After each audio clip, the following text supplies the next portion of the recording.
Block after block, Gaza's landscape lies pockmarked from air attacks and smoldering.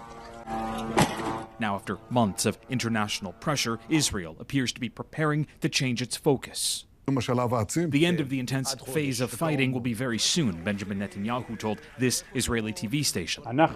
It comes as the military says the Hamas brigade in Rafah can no longer function as a fighting unit. But while Israel eases back, it will not accept a full ceasefire, backing further away from a U.S.-supported truce deal with Hamas and keeping the 50 to 80 hostages still believed to be alive far from the freedoms their families are seeking. We want a new election. We want a government that works for the people.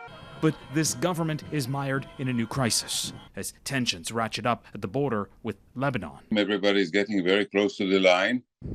Hezbollah has been launching attacks into northern Israel since October 8th and vows to not back down until there's a ceasefire in Gaza, sparking new concern for a broader war that could include Iran or the U.S.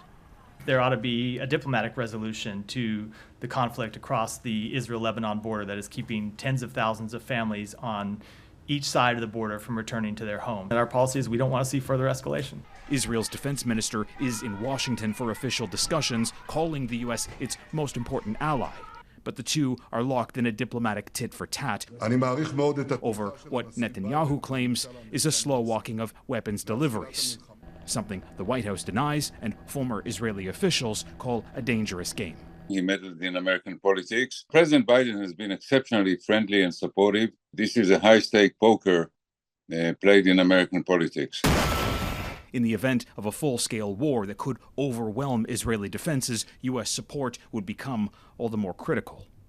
Reggie Cecchini, Global News, Washington.